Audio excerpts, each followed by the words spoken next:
And I see Tom Aspinall. Tom Aspinall reminds me of a guy from Turkey that I wrestled in the Olympics. He was a 2016 Olympic champ. His name's Taha Akgul. He was the same size as Tom. Same build, same everything. And I went out there and I beat him 8-0. And I was in his face for that 6 minutes. And I let him know that I was here. And I feel like with a guy like Tom, I look at him as like a guy like Taha Akgul. He's on top, the leader. He's still fresh. But I think there's another hungry guy that's going to come. And hopefully it's me that's going to come and go out there and do what I need to do. Well, listen, I hope Tom gets back. When I see Tom Aspinall, Tom Aspinall reminds me of a guy from Turkey that I wrestled in the Olympics. He was a 2016 Olympic champ. His name's Taha Akgul. He was the same size as Tom. Same build, same everything. And I went out there and I beat him 8-0. And I was in his face for that 6 minutes. And I let him know that I was here. And I feel like with a guy like Tom, I look at him as like a guy like Taha Akgul. He's on top, the leader. He's still fresh. But I think there's another hungry guy that's going to come. And hopefully it's me that's going to come and go out there and do what I need to do. Did we just witness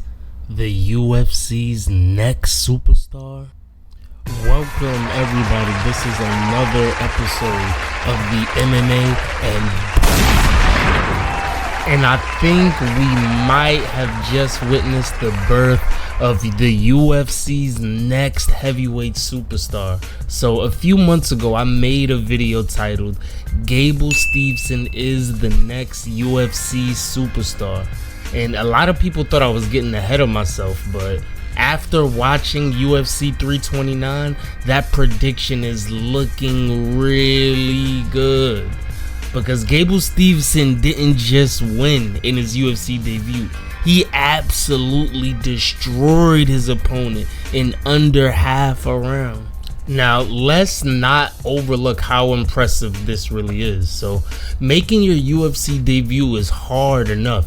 You're dealing with the biggest stage of your career, the nerves, the pressure, and the expectations. Most fighters tend to play it safe in their first UFC appearance, but the truly special ones, they announce themselves. And that's exactly what Gable Steveson did. Landing a devastating knockout in your UFC debut isn't something we very often see.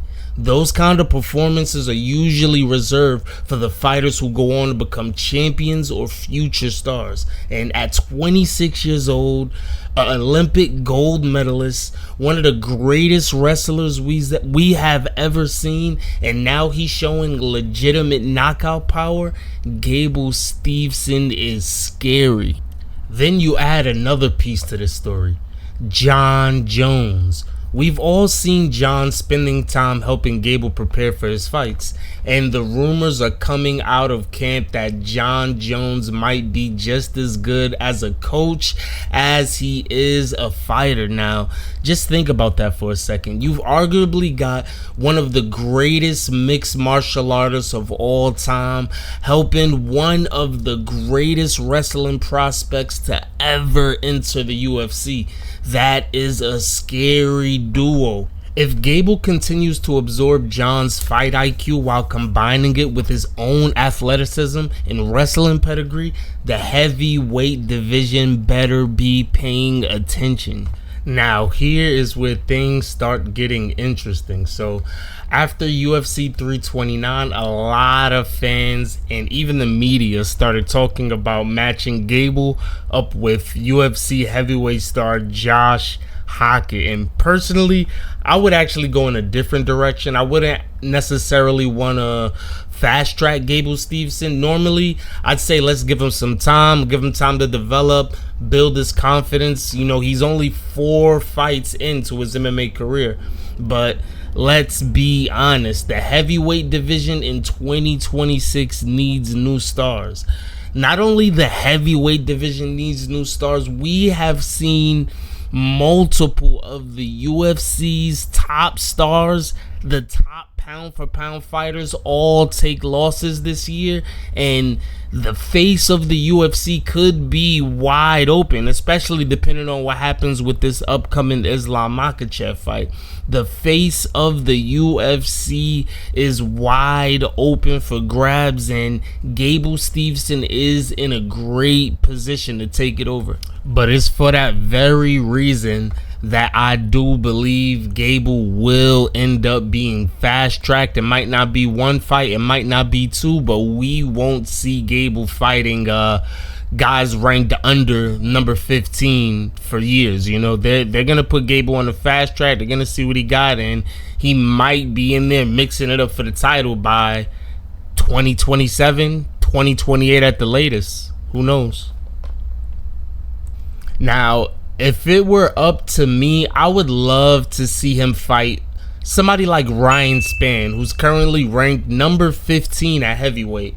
Or something a little bit more fun would be new heavyweight Jamahal Hill. So Jamahal Hill is no longer competing at light heavyweight. He has now moved up to the heavyweight division, and I think either of these matchups would be really good to test where Gable Steveson's skill level is. Can he deal with UFC veterans, or does he need a little more seasoning?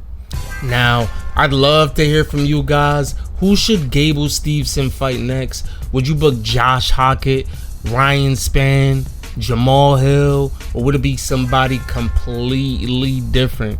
Drop your comments in the comment section below. If you enjoyed this video, make sure you smash that like button. If you're new, make sure you subscribe, and turn on notifications, because we have got a ton more UFC, boxing, combat sports coverage coming right here on We Fight All Night TV. And remember, 3 months ago, I told you Gable Steveson was the next UFC superstar. And after UFC 329, that prediction is looking better than ever. I'll catch you guys in the next one. Peace.